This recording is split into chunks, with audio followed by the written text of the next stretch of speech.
Welcome to the movie podcast. My name is Anthony, and thank you all for joining us today. I'm hosting, as you can hear, but I'm joined by none other than Daniel. Hello there. We're on the air. And Shabazz. Welcome to the movie podcast. I don't know why I did that. I'm so sorry. I will leave this podcast now. I'm debating just starting it all again or ending it all right here. I think we should end it here. Yeah, let's end it. We had a we'll good start run, guys. over. 13 episodes. 13 episodes. Let's stop. 13 That's episodes. good old It's 13. unlucky. This is the unlucky episode. It is. How's everyone? Dude, we are living in a world with the Raptors in the NBA Finals. The Toronto Raptors have made... This is the basketball podcast now. Yeah. They've made the finals. First time in franchise history. Yeah, since 1995. Since they were incepted. They were incepted, yeah. The inception of the Raptors. Comes How do you feel about that, Anthony? You're pretty I'm pumped. very happy. Very, very happy. And very, very scared. So Yeah, I mean, I'm- Golden State. But we'll see. I mean, hey, right now we're on we top have of the home court advantage, which Yep. is great. We got some time off as well, too. I think so the let's rest energy those legs, of the boys. fans. And this is step one, right? This is step one. Yeah. First of hopefully many times getting to the finals and Yeah. winning. Yeah. Yeah. Yeah. So that was the basketball portion of Thank you this. so much for listening. And That's sports. That will end sports segment for today. What's the sports segment theme? I don't know. What do you think? What do you think? How should...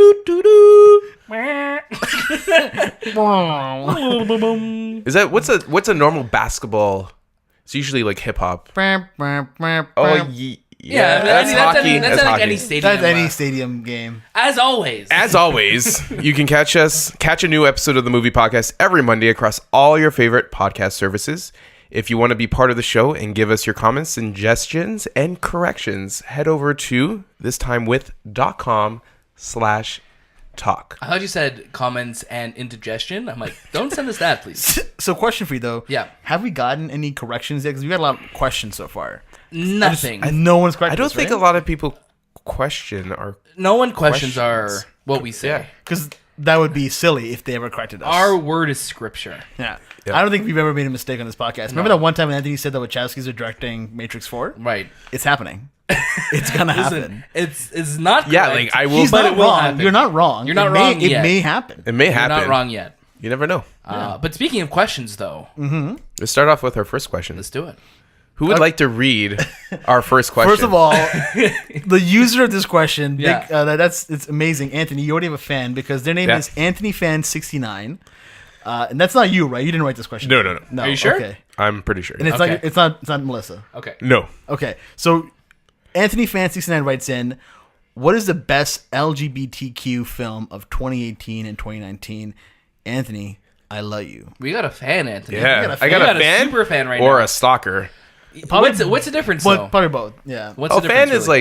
like that. I like that guy, but stalker is like We don't know yet. gonna follow We that also guy. don't know yet. We'll find out. we'll find out. Who wants to go first, though? I'll go first. I'm gonna say, "Call Me by Your Name." Yes. Oh, great movie. Fantastic one. Fantastic. Set in Italy as well. I love Italy. It is 2017 though when it came out. But I mean, but when it's Oscars though, 2018. and that's what Technicality. matters. That's what matters. The Oscars. It's true. Yeah. Fantastic movie. I mean, fantastic. Army Hammer. Timothy Chalamet. Chalamet. Yep. Yeah. That guy that's in almost every film nowadays. He was in Steve Jobs as well. He played the programmer. Yes. I always forget his name. I'm actually gonna look it up. We're gonna get real it. quick. We're gonna pull that up because we are never wrong. Michael on this podcast. Michael Stolberg. Yeah, of course. That's his- How could we forget about Mikey? Yeah, we're gonna recognize him, Anthony. This guy. Oh, the guy from the Coen Brothers movie. He was in a Coen Brothers movie. That one. Fargo. He was in the show. He was in the Fargo show, but he also did. A Serious Man.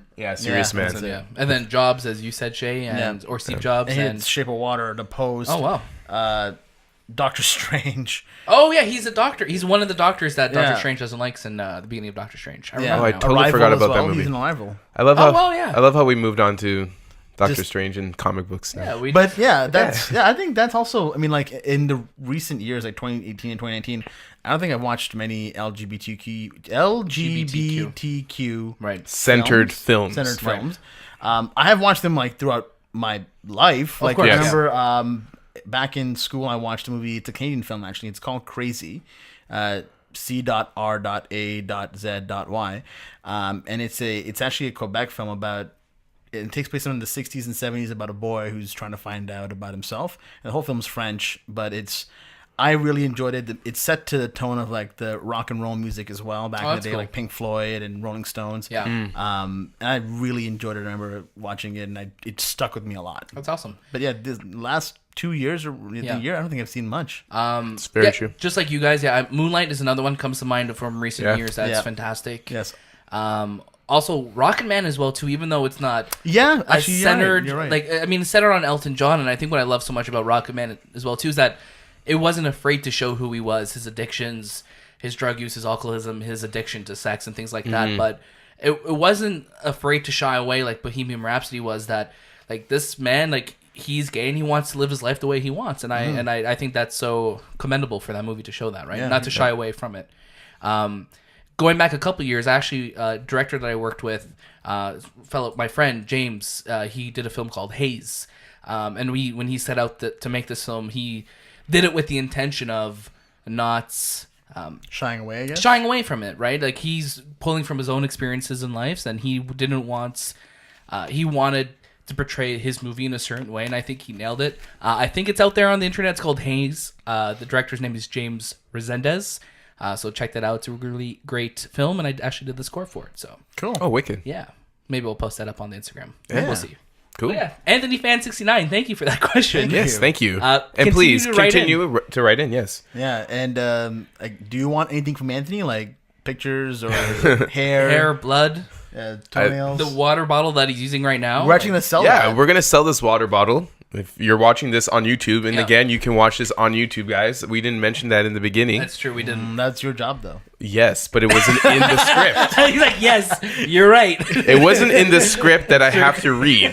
But yes, you can catch us on YouTube under the channel This Time With. Yes, And you can have this bottle that I'm drinking. Right. It's a bottle of his sweat as How well. much is it going for?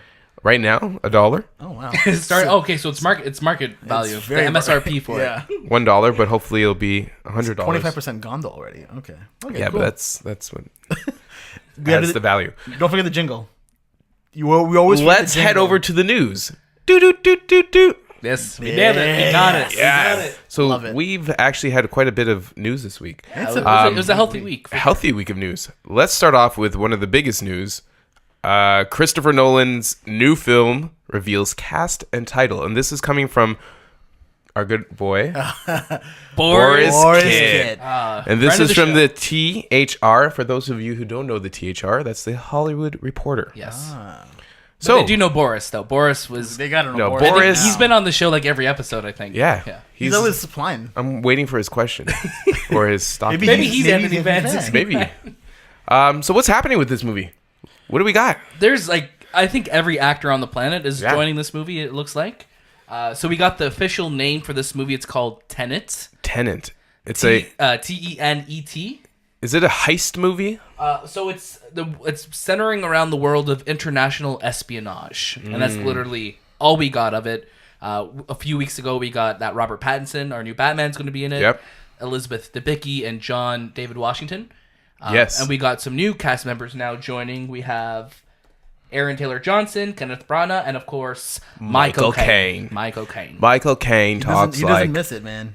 He's always there. he's always there. I He think- he was in pretty much every movie. He did Dunkirk as well Yeah, too. he He did was the a voice. voiceover. He was a voice on the radio as well. He too. did Inception. He did Interstellar, Prestige, all the Batmans. but he didn't do Memento. No, that was No, that was he before was their- an extra. Yeah, he wasn't an extra. he played Al Pacino's jacket in a scene. You don't remember that? In Memento? Oh, Memento. I Memento, apologize. No, yes. I was like, he wait, played Al Pacino Guy was in Pearce's it? jacket. And Oh, you mean Insomnia? Yeah. Insomnia. Sorry, I was thinking of Insomnia. He wasn't in Insomnia. Insomnia. Yeah. cool. It's actually being filmed in 70mm IMAX. I mean, that's not surprising at all. Yeah, I mean, Nolan's that's doing his thing, you know? Yeah. that's Nolan. I'm so excited. Though. I'm waiting for the 85mm IMAX Maybe one day. one day. Yeah. You think Do you so? think Nolan will ever start shooting in digital? No. You think he'll always Ever? be No. like a film? Yeah, I think so. He hates digital. He hates it. I watched the Side by side, right? Side by Side Keanu Reeves documentary, right? Yeah. Was it that one or was it the other one Shadows? Side by These side Amazing is Shadows. with Yeah, Keanu Reeves is side by side. Yeah. But These Amazing Shadows, is that the one about film? I think the Keanu Reeves one is film and digital. It is, yeah. It's basically Versus- directors like talking about what is good about film, what is good about digital. It's a really good watch. I think it's on Netflix if you guys want to check it out. But it's really interesting to get the perspectives from all these famous directors out there in the world and saying why they like shooting in a certain way. Yeah, that was one of my favorite ones. I think when I look back to like film based. There's pros and cons to both. For sure. There's so many pros and cons. Like, if you're going to be doing CG, you're going to shoot digital. If you're not, then film. But then if you want to do, more efficient filming, then you do digital. Yeah, and I mean, for us, I don't think we're snobs either way, right? Like, obviously, when something's shot in film, I'm like, you could tell they're like, oh, there's a cool look to that. But I think digital is so close nowadays that when you start doing like effects and things like that on it, like you can't really tell the difference as much. So Anthony, what's the best way you can describe digital and film with the difference, like for our viewers out there or listeners? So one uses a hard drive to capture footage, and the other one uses actually film to capture footage. Mm-hmm. Right. So digital, like shooting on our phones and things like basically just anything a more expensive version of that. Yes, anything that captures and the process between the two, basically. Well, digital will be much cheaper. Right. Sure. More takes. You don't have to worry about resetting scenes as much. Yeah, right? You don't have to do dailies. Right. So dailies were a process where you would shoot, for instance, one day, and then in the morning you would review that footage to see if anything came out bad. Right. Yeah. Right. So that's tough. With digital, you can actually capture it and see it right away. Mm-hmm. Right. Also, film is much more expensive. Right. Especially if you're shooting IMAX 70 millimeter. Right. And that's really expensive. And it's not to say that dailies don't happen anymore, because I guess like with the director sending the studios cuts to watch, but it's like the difference between uploading something on the internet and sending it to them versus actually sending it to like a company to actually develop it and then wait for that and then see if what you shot actually. That guy who's running to get it processed by the end of the night. It's crazy. Yeah. No, Christopher McQuarrie still shoots in film as well. Director of Mission Impossible. Yeah, there's a cool little Easter egg. So he was on another podcast, not ours yet. Oh, not yet. But I think it was Complex. I'm not too sure. This is the one the 6-hour one that he did. Macaroni. Yeah, I'll look into it. I have it. We're gonna get the official word with this one, but basically the final shot in Mission Impossible Fallout, where Tom Cruise is in the hospital bed and he starts laughing. Yeah. And it kind of cuts to white and it burns out. That's actually the end of the film reel. Yeah. That wasn't like a post digital shot. Like, and Christopher McQuarrie was like shocked. He's like, that's the end. That's it right there. Like of how perfect that was. So that was actually the end of the film reel. Film does give you different looks. For sure. The different grains and different manufacturers of film give you different types of looks. Captures the light, right? Yeah. So it was from Empire. Empire, that's it. Not Empire. Complex, I don't think. Yeah, not really Complex. I don't think Complex. Empire podcast. Really great great guys over there. Cool. So I'm really excited to see this Christopher Nolan movie. One more year. I'm so excited. So they just started shooting though, right?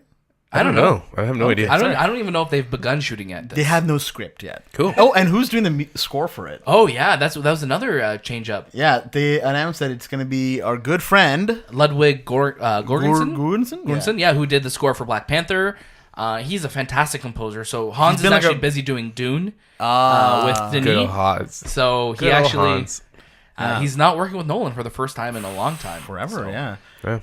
I mean, Ludwig also was one of the main producers with Gambino as well, Challenge Gambino. So yeah. We're in for a show tonight, or in a year from now, I should say. Yeah. Cool. Very cool. Let's move on to Sony Interactive. Yeah. What's happening with them? So, yeah, Shane, we'll take this one. Yeah, no. So Sony Interactive is launching a unit to adapt games for film and TV. This comes from Patrick Shanley of The Hollywood Reporter. So Sony Interactive Entertainment, who, as you know, does PlayStation, they're launching something called PlayStation Productions, and it's a production studio that will mine the company's extensive catalog of video game titles for film and television. It's going to be headed by someone named Asad Kizilbash, and overseen by the chairman of the Worldwide Studios, Sean Layden. Sean Layden, who we've met as well. Yeah, we met, PlayStation Experience.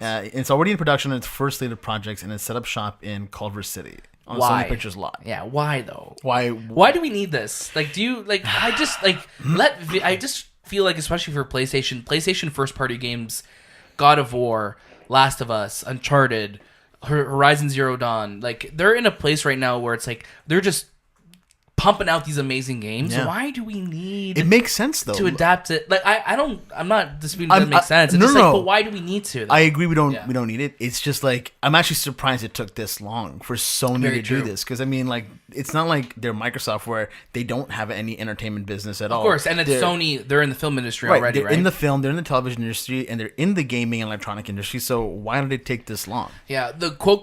Sean Layden had a quote this week also saying that he's like, they saw what Marvel's been doing and they want to do that as well. So it's hard not to see it almost like, not like cash grabby a little bit, but It's a little bit, yeah. I don't know. It just I love these properties, but do we need to see them? Unless they're making original content, which they're not. They're Like making the Powers? game, Yeah. and then they'll probably make the movie based off that game. Maybe, yeah. So I don't think they would go right, because they're the whole concept of this studio is to adapt games that they've made. Right. So I feel like it's just in house under it's- their watchful eye. they're right? trying to bank on gaming movies. And Right. maybe they lead gaming movies into Like, a a new new generation. change, yeah. Yeah, because what was the last great gaming movie? It's true. Well, Detective notoriously, Pikachu. video game films, don't do well. I mean, we enjoyed Tomb Raider. Yeah. You know? Tomb Raider. Yes. Yeah, Tomb Raider. It was out of all the video game films, I think it's one of the better ones. Right. Because I can't think of any really good video game. Right, movie but it also minus wasn't- Detective Pikachu. It wasn't like original. It didn't feel, because it was No. following the game so heavily. It was right? very much following the game. I do see this though as at least almost like how Marvel kind of brought everything under their roof. Hopefully there will be a quality assurance level now with these movies. Yeah. That Sean's gonna be like, hey, you know what? These are our properties, and we're going to make sure we're going to treat them right. I think they also said that they're doing a Twisted Metal TV show. Yes, they are, yeah. And the Uncharted movie too with Tom Holland, which we haven't really seen much about since it was announced. Or even the Last of Us film with Maisie Williams. With Maisie Williams, Is yeah. Tom Holland playing Drake? Nathan Drake, yeah. Like a young version of him. Oh, cool. But is that still happening? We have no idea. Yeah. Like, I feel like Macy was attached to that since, like, Oh, 2012. That got dropped pretty much. yeah, I so, think like, we'll see. We'll she's see what so much happens. older now. Yeah. But, I mean, the good news is of this is that it's under their roof, and Sony is a film company as well. Yeah. But I'm hoping it's just not just throwaway content, right? Yeah. Yeah. Cool. Let's move on to actually a video game being moved into a movie. Yeah. Wow. Yeah. Knights of the Old Republic is, which is a Star Wars video game, is in the works to become a film, and this is from Kate Aurthur of Buzzfeed. I think our first BuzzFeed story on Yeah. our podcast. She This sounds is like a not knight. usually BuzzFeed is, top 10 ways of. Top 10 films being turned into video games. Yeah, or it's- the other way around. Maybe is this from that Which article? video game movie are you? So I'm a big fan of Knights of the Old Republic. Yeah. That's actually a story I would like to see. Like In a made movie. into a movie. Yeah, Yeah. and the nice thing about that too is that this is thousands of years before the Skywalker saga. Yeah. So you could just create whatever world you want. Yeah. I just want to see, like, I think the thing I love most about the prequels is all the lightsaber duels and just how cool Yes, those look. I So if want you have more that on lightsaber duels. lots of like hundreds of thousands of Jedi and Yes. like Sith. and they're just like going at each other. I'm excited. I'm foaming at the mouth right now. Oh my gosh. Daniel, relax. Take it easy, man. It's just a rumor right now. Guys, I'm this just is the kidding. cold medication. Is it a taking rumor? me. No, I'm just. No, think this is not a I think rumor. it's pretty much official. It hasn't been confirmed by Lucasfilm yet. Yes. But there's been 3 sources close to the project that have confirmed this. So this is written by Oh God. Laeta Laita? Calgrid Is she from the Star Wars I was gonna universe? say- Calogridis. Calgridis? Writer Calgridis. of Avatar: Shutter Island. Wow. So. So there's a resume there, right? Yeah. We'll Yeah. see. Well, I don't know about the stories of those two movies, but, But I mean, sure. at least Avatar for world building and Shutter Island for maybe some more personal stuff. For There's- craziness. Yeah. Yeah, I'm really honed in on that. Yeah. But I mean, this is cool. I mean, Yeah. I'm down for more Star Wars. Again, this is supposedly another trilogy, so fit this in the timeline wherever, but who Yeah. knows? Yeah, cool. Moving on to Rotten Tomatoes. So Rotten Tomatoes revamped the movie audience scores to focus on verified ticket buyers. So this is from Todd Spangler of Variety. So what they're doing now is they're going to be verifying that you've watched this movie by verifying the ticket that you've watched this movie. Right. So you can write a review. Is that That's exactly the it. sum of this which is really, really cool. So this is pretty much only for users in the United States right now. Right. But because Shay and I actually went to go see Rocketman last week, and because I bought that through Fandango, which is the United States ticket purchasing website, it actually let me review Rocketman, which is pretty cool. So basically, What'd you give it? I gave it 5 stars. Nice. Yeah. So literally, I gave a little review and said, listen to our full thoughts on the movie podcast as well too. Oh, a little shameless plug. Shameless plug. But yeah, so it doesn't go live until the movie comes out, which is another change that we spoke about a couple weeks ago on the show. And yeah, so let me write my review, and I had to verify through Fandango. Basically, opened up a pop-up window, it made me sign in, and it confirmed that I bought that ticket. And when I also went on the site, it showed, I think AMC and other movie sites are coming, so hopefully they'll bring it across the pond with Cineplex as well. Yeah. But I think this is great. I think this is really important to kind of stop that review bombing and all that stuff. Do you think people will buy tickets to just review bomb? Probably. Man, you know what?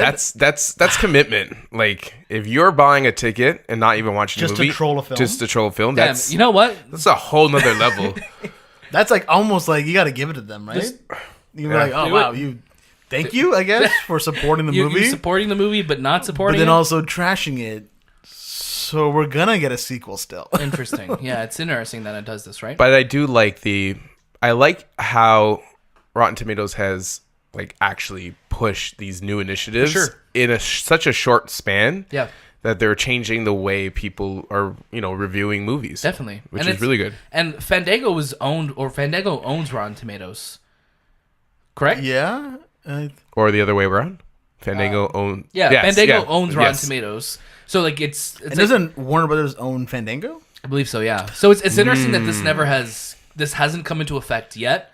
But I think it's smart thinking for Rotten Tomatoes, and hopefully going forward it's only going to get better with this kind of stuff. Yeah. It's crazy how fast and quick Rotten Tomatoes blew up. Like I remember in the beginning, like really hearing about Rotten Tomatoes, I never used to use it as a source because the way I feel like the reviews are kind of like aggregated on there is very confusing. Like people always see like, oh wow, 90%, that means the movie's a 9 out of 10. Can you break it down? What that means? I'm about to. Yeah. So the way Rotten Tomatoes technically works is that 90% of let's just say if the movie gets 90%, that means 90% of people have given it a good rating, which means it's I think 6 and above. Yeah. Right? Yeah. 60% and above. 60% and above. So 6 out of 10 and above is considered technically a positive review, which goes towards that higher score. Mm-hmm. So if everyone gave a movie 6 out of 10, which I think 3 out of 5 is also a positive review. Right. So I was just breaking out by 10. But like 3 out of 5, for example, if everyone's giving a review that's even like a 6 out of 10, a 6 out of 10 is just okay. Really, it's still fresh, right? Yeah. But if you think about it, like if I tell you a movie 6 out of 10, you're not going to go rush out to see it. No. Right. But if I tell you a movie is 90%, you're going to go out to see it. I'm like, oh yeah, this is getting good buzz. So it's almost like a little bit of a perception thing when you Right. look at it. Like, oh wow, 90%, that's amazing. Yeah, but then you got to look at the actual score for the movie. Right. And then it breaks it down by, it's actually a 6.6 out of 10. Right. Or 7 out of 10. And you have to be a verified critic as well too. Correct. To be to have your review count towards that. Even though as well. there's some super trolls. Super weird outlets that are on there as well too. But if your website gets a certain amount of hits, and you could prove that's Rotten Tomatoes, you basically get to be part of that. You become a verified aggregated score on Rotten Tomatoes. Yeah, one day we'll be there. Yeah. One day, but today's not that day. But also, we don't do numbered reviews here, so we probably won't be. Reviews, yeah. That's true. They're just We'll just be the Rotten we do Tomatoes fingers podcast. up. Yeah. Fingers up? Yeah. 12 fingers out But of do you 13. guys only use Rotten Tomatoes, or do you use other sources and you kind of combine it to make this master master number? score? I kind of Master score. It's funny. Metacritic? When you look at Metacritic versus Rotten Tomatoes, is very different. Oh, very different. Or IMDb as well. So IMDb is a pretty good gauge sometimes. If you see anything over 8 on IMDb, you're like, oh, It's gold. shoot, that's good. Yeah, Rotten Tomatoes, even because iTunes implements Rotten Tomatoes as well too, right? Like Steve Jobs said, that's probably the number one source people go to. Yeah. But yeah, usually Rotten Tomatoes, I'll just glance at it, but I don't put too much stake in it either. I personally do Rotten Tomatoes and IMDb. Yeah, Same here. Yeah, and then I combine it and then I calculate it with a little calculator. Like, You got the median and level. Yeah. Okay, yeah, cool. and then you I decide if you're go going to movies or outside not. and I lick my finger and I measure the wind and I'm like, yeah, that's I'm gonna go watch this movie. That's a Tuesday watch. We have a great process here at the movie podcast. It's scientific. I agree with you. I also use IMDb too because if I look at IMDb and the movie's sitting at like a 6 out of 10, and then I go to like Rotten Tomatoes and it's like 98%, I'm like, holy crap! Yeah, something's up here. Let's really calculate this. IMDb has a more harshness to it. Yes. Yeah. It's like raw. Yeah, because I feel like with IMDb, it's almost like Letterboxd is pretty much getting there too, where it's like if you're on IMDb or if you're on Letterboxd or any of these film sites, like you're almost like the next level of movie fan at this point. Mm-hmm. So hopefully people are starting to treat it as such. Rotten Tomatoes is more general. Yeah. Yeah, this is cool. I'm happy for these changes with Rotten Tomatoes, and hopefully it will show Cineplex. Definitely. Cool. Let's head over to the box office. Cha-ching! That's my box office. Just throwing new ones at us every week. Cha-ching, cha-ching. It's also very cute. Like I like it. Like it's like, I love that it wasn't like my voice kind of squeaked a bit. But I'm going through puberty again, so that's good. yeah. That's good. But yes, let's talk about what was number one this week. It's looking to be Aladdin. Yeah. Right Aladdin. now, currently sitting at about 86 million. Cool. And it's a long weekend this weekend as well, too, in the States. Yep. So I think weekend projections are looking around. About 100 mil. Not bad. Very good for them, yeah. And it's tracking higher than originally was, because originally it was looking around 70 to 80. Yeah. So good for them. That's great. Guy Ritchie must be so happy. It's like, God damn it, I'm never going to make a movie again. Oh, man. He's got a British accent, though. Yeah, I can know. Anthony damn it. almost attempted it. Yeah, and then we got John Wick Chapter 3, which last week obviously was number 1 and sitting at number 2 now. How much did it make this weekend? At the moment right now it's 24 mil. Okay, that's a pretty solid second week for dropped John Wick. about 57%, which I feel like is average for most movies to drop about 60%. Yeah. The second week. Avengers Endgame still sitting at a cool 3rd place right now. My God, It made 16 million so far. Wow. Which is bringing its total gross to 2.6 right now. 2.677. I think it's 110 out from Avatar right now. Ooh, it's getting close, too. It's very close. Now, no, just thinking like now all these other movies are coming out. True. And slowly Avengers will kind of Yeah, fall off. Yeah, because we got Godzilla this week, then we got X-Men, then we got like Toy Story and everything coming down the pipeline. So I think... Do you think they'll hit it? well, domestically they beat them, right? Yeah, Yes. it's already beat domestically. So here in North America. It's about right now 111 million away from the worldwide. It's crazy. That's a lot of money, though. I think It is a lot of money. That's a lot of money. I think Endgame is going to stay in theaters until like August. You think so? Yeah, eh? because like Infinity War was in theaters for a long time. You're right. So like if it has like if it's making being like a mil slowly a week, chipping yeah. away at it, I think it may be able to do that. I keep seeing like tweets and articles saying Endgame underperformed. I'm like, it's the second highest grossing movie of all time. Like what are you expecting? It's because These it's a clickbait movie. articles. Yeah, it's a movie that you think everyone would have watched and made it the biggest movie of all. But they pretty much And then Avatar, which wasn't as promoted right. as Avengers, But and it had like the marathon run of Avatar, Yeah, right? I've Just heard because nothing against there was it. no competition, right? yes, December release with Nothing. but back then when January, February, March had no big films coming Yeah. out. Now January, February, March is looking stronger every year. Yeah, this is 10 years ago, Avatar, right? Yeah, 2009. Wow. My gosh, well, 10 years already. Eh? damn. Where were you guys when Avatar came out? I was in school. I was I was in university. I was in grade 9? I Wow. was in grade 10. Damn. What the? I was old. I was in first year college, and I went to Montreal. You, to watch this you film. graduated in 2009, right? Yeah. Yeah. So Yeah, you were this just was graduating that year, well, right? December 2009. So I had Oh, yeah, already you were- okay, graduated. so I was grade 11. So I was, it Grade was 11. first year. Yeah. And I watched it in Montreal. It was in French. No, I'm just kidding. I would have left the theater. But you guys saw it in 3D, though, right? yeah, because that was like the thing. Oh right? yes, yeah. You had to go watch Yeah, it. There's no other way to see the movie. Yeah. There's no other way. No. They made you watch it in 3D. It's true. And Cool. That what was else? a nice Brandon pause there. What else? Who else in terms of box office? There was one movie that was released. Aladdin, John Wick, and Avengers 1, 2, 3, right? Yeah, and number Brightburn also came out. Oh, yes. gotta give credit to Brightburn. Brightburn and Booksmart. And so Brightburn actually, it's funny because we talked about how much this movie was made for. And so far, so the movie was made for what, 6 mil? 6 Se- mil. IMDb is saying 7 mil. 7 Okay. mil? 7 6 to 7 million. 6.5 mil. Okay, well, we'll make it agreed. a cool 6.5. It made 7.5 so far. Okay, which is underperforming for it. Underperforming. Yeah, for it, because I think they were projecting like 20 million for this movie. Really? Yeah, but I mean, hey, they made their budget back already. So They made their budget back. Really proud to see that Booksmart did about 6.5.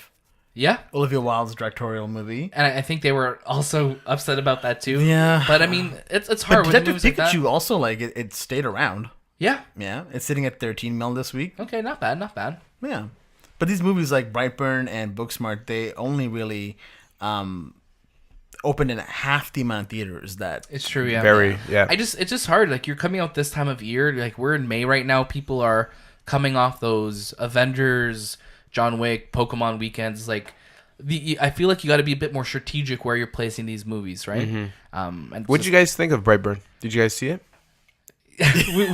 Yeah, we all saw it. Yeah, we all saw it, right? Yeah. That was for YouTube. I wanted Oh, yeah. to get everyone to smile. Yeah, what did you guys think of Brightburn?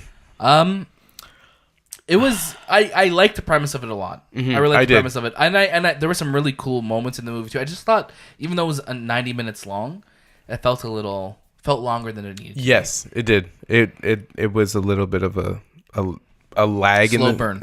Yes. Instead of a bright burn, it was a slow burn. But what I did like about this movie was the concept of the parents.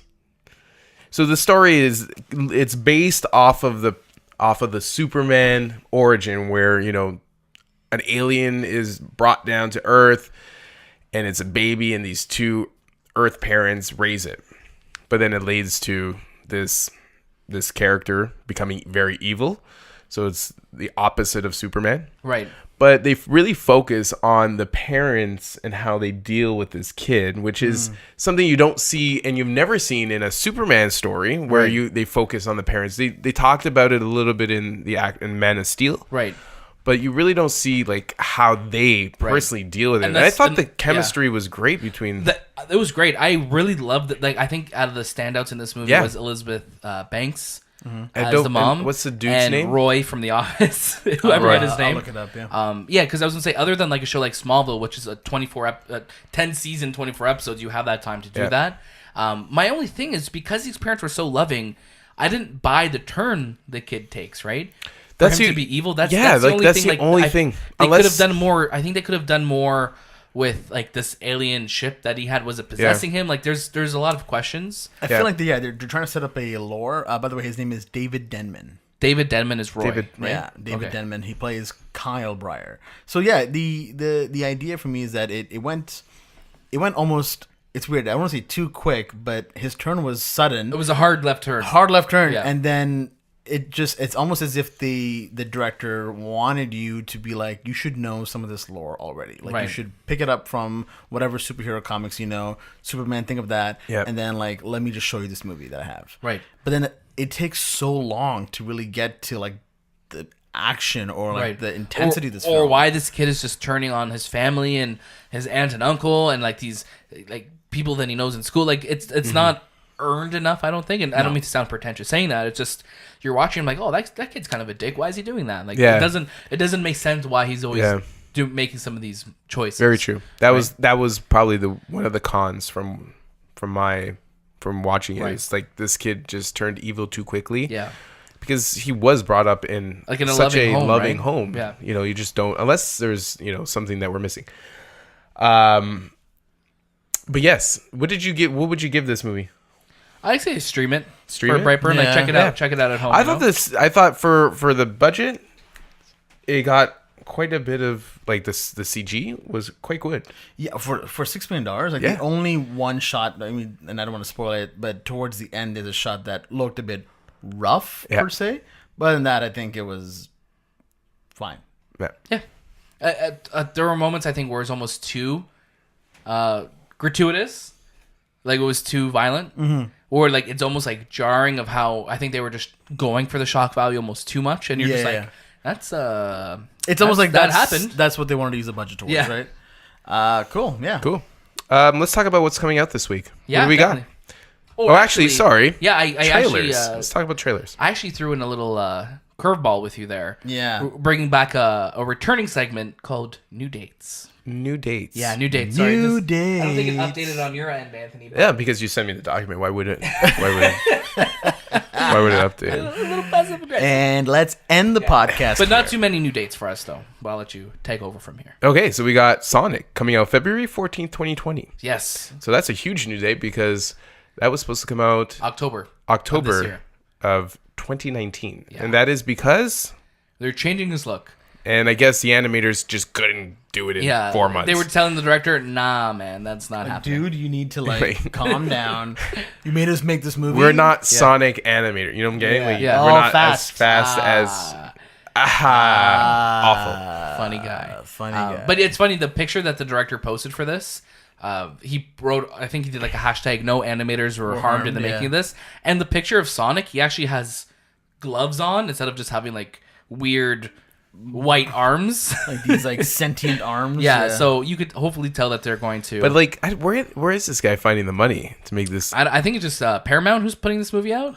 They're just like, let's just not upset people. Let's try and make our money back for now. They gotta redo all these posters, eh? Yeah, we saw. They gotta redo our they gotta wipe our minds. wipe our minds. Men in Black. They gotta Men in Black. So us. Shay and I, when we were Such in, I don't think we got these posters here yet in Canada, but when we were at the Regal Cinema in Buffalo last week for Rocketman, they had this giant theater standee. I'm talking like 10 feet tall, of the shot of Sonic sitting on the Golden Gate Bridge, and it literally looks like it's like he's taking a picture like a of his crotch crotch shot, shot. yeah. Yeah, I'm just like, why would they with his weird like muscular legs? I'm like, why would you think this is good? It's so weird. It's so weird. It's so weird. And then we got Akira.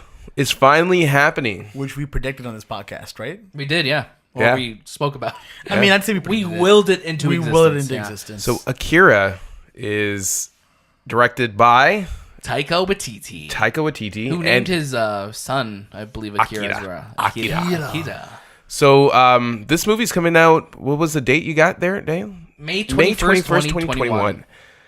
What year are we in? 2019. Yeah, if that looks familiar to you, that's because this movie's going up against John Wick Chapter 4. Parabello. Parabello. Bello. What does that mean? That's for That's this. Latin. This is war good looking. Oh, wow, okay. Bello is good. You're beautiful, I guess. Oh, thank you. Oh, thank you. He looked But me right yeah, in the eye when he he said did. that, too. Akira. This is great because people have been wanting this movie. I haven't because I love the animated version of this, Right. the original version. I don't know why they have to make it, but this is finally gonna happen. Yeah. We'll see if it And this is coming from Warner Brothers. stays true. And Taika even said this week, too, that he's casting Asian teenagers in this. Japanese Like teenagers. they were making this proper. They are not whitewashing it or doing it. They're making this as it should be.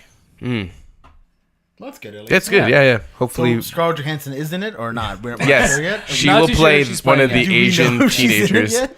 Is she playing the motorcycle? She's playing Akira. Damn. Okay, cool. I'm down for that. I'm down for that. Cool.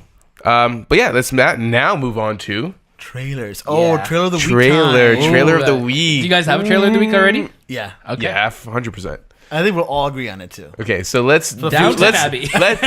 let's say okay. Let's start off with Downton Abbey, Yep. where we didn't watch. Did you guys watch this trailer? No. I Okay. watched a trailer. watched the I've trailer. never watched the Oh, show okay. I before. never The watched. trailer it. went right over my head. Like I was like, it probably to someone who watches Downton Abbey, they were probably like crying, Royals are just coming, clapping yeah? like crazy, probably Yeah. like throwing popcorn at the Yeah, TV. it's like Game of Thrones. But I was really like, the trailer was cut in such a way where you had to have watched the yeah, show. it was a trailer 100% for fans. For It's- fans. Yeah. And when that moment came, it's like, oh, the Royals, and I'm like, What the hell? next. But if you're into that, all the power to you, just not for us, probably. Never watched Did you it. ever watch it, Anthony? No. Okay. Yeah, I'm gonna sit Oh, down and fair. watch. I'm gonna sit down on a Sunday night and watch Downton Abbey. Okay, man. I mean, you could. Right? Downton Abbey. Downton Abbey. Downton Abbey. Toy Story 4 final trailer. Yep. Is this the final trailer? And this is probably my favorite trailer. Trailer that's been released so far for Toy Story. Man, the animation in this phenomenal. Yeah, it's the stupid rain amazing. that rain sequence with Woody running around with Bo. Holy macaroni! It looks Holy fantastic. macaroni. I hope it delivers. Like, we're all huge fans of Toy Story here, so I really hope it does something for us. Yeah, but that was not the trailer of the It week. was not. Do you? No, not for you. No. Okay. let's go on to Terminator Dark Fate. Bum, bum, bum, bum, bum. Man, I'm feeling sad by that trailer. I feel like people thought this was going to be our trailer of the week. Yeah. A lot of even people I've been talking to about this movie, they were really disappointed with this trailer. It just and I'm not like a huge Terminator fan. Then again, it's a trailer, so Yeah. it's a teaser really. It's not was this considered it's more of a teaser. Is It's it more of a teaser. well, they did a awful job. It They tease us the wrong way. It just doesn't feel like anything really substantial happened in this. Like, we see Linda Hamilton come back, and like it just kind of was just like Shoot. like it didn't have any like effect when Really? she came into it. Didn't do anything For me it did. but it didn't like punch me in the face. You know what I mean? For me it did though. Did it? I don't mean to say it didn't for anyone else. This trailer, just the way it was cut, I was just like, Pretty badass. Okay. No, she's very 100%. badass. But like, it didn't really do much for me. Her voice was awful though. Like she sounded like she had like 100 cigarettes. She looks like she has like a cooking show in prison. Like that's what it looks like. Like so first of all, I think the reason why her coming out wasn't so badass to me is because the rest of the trailer from the beginning was so poor CGI and man. like That's I sweet was for already sure. so disheartened that when she showed up on screen I was like, oh cool, Sarah Connor, what are you doing in here? Yeah. I was like, why are you in this movie right now? Like it just didn't look good. Right. And I feel like this is also this is the third technically rebooted or next sequel of Terminator, Yeah, right? this is a true sequel. This is the first true James sequel. Cameron returns. James I Cameron laughed so returns. hard at that in the trailer because it's just like James Cameron returns as producer. I'm like, cool. Like, Thank you. Okay. And story, right? He wrote the story. I don't know if I don't think he wrote the script. Let's get a fact check on that. I'll fact check that for you guys. I'm You guys pretty keep- sure you guys he keep wrote. doing your thing. Because I looked it up a couple of times. Oh, did but you? Maybe I was reading something completely different. You were reading on The Onion? Is that what you were reading on? But the CG. Okay, so there was good parts of the CG, but the Overall. CG of the Terminator jumping out of the transport, Right. and throwing the spear or that spear. chunk of Man, does he look like he? To me, and I messaged you guys, he looked Yeah. like Neo in The Matrix Reloaded, plasticky. And this is surprising because it's coming from a guy who, is a like director who is a he visual knows how to artist. use effects, yeah. Yeah, and it just Tim seemed, Miller is the director. Yeah, of this Tim one, Miller. Just didn't seem like they needed to put that shot in Yeah. if it didn't look 100%. I'll be honest, like, and I know this is kind of such a reductionist like look at this, but like, if James Cameron was directing this, I'd care way more. Oh yeah. Oh yeah, Because it's Tim Miller, I'm just like, he's awesome. He made Deadpool, but Deadpool was very much Ryan Reynolds' baby first. Yes. You know what I it was mean? his child. So like the fact that it's James Cameron just in the producer So- chair, I'm just like, oh, okay. So there are about 1, 2, 3, 4, 5. About 5 or 6 writing credits for the story. Now and James Cameron is one of the story writers, I guess you could say. Again, with 5 other people technically. okay. Which means he probably said, "Guys, you call it Terminator." But the screenplay is actually written by David S. Goyer, Which is who did Batman Begins and and he directed Blade Trinity. But I mean, David S. Goyer. I mean, I like his work. Yeah. What? He's a Tap on, click on his he's name. good when What's his? He's good when he's good. when he's writing with other people. Yeah. Well, he has 5 other But he's people writing the people that he's writing with. He's writing with a guy named Justin Rhodes, who nothing we've seen yet of his come out. Yep. So he's supposedly writing also the Green Lantern Corps film, and he's writing Which we'll never see. Which we'll never see, and he's writing RoboCop Returns, and then he's writing with someone named Billy Ray, who his writing credits I'm actually pretty good with. Volcano, the old Tommy Lee Jones film. Yeah. And he's got Flight Plan in there, which is okay. He's got Heart's War, which if you remember that one. State of Play, Hunger Games, Captain Phillips, Secret in Their Eyes, Gemini Man, Overlord. So he's written, in my eyes, at least a lot good. Right. And I mean, we can't judge a movie 100% Based on its writers. I mean, we look at a movie like Spider-Man Homecoming from the writers of National Lampoon's Vacation. Yeah. Right. Well, the And- remake.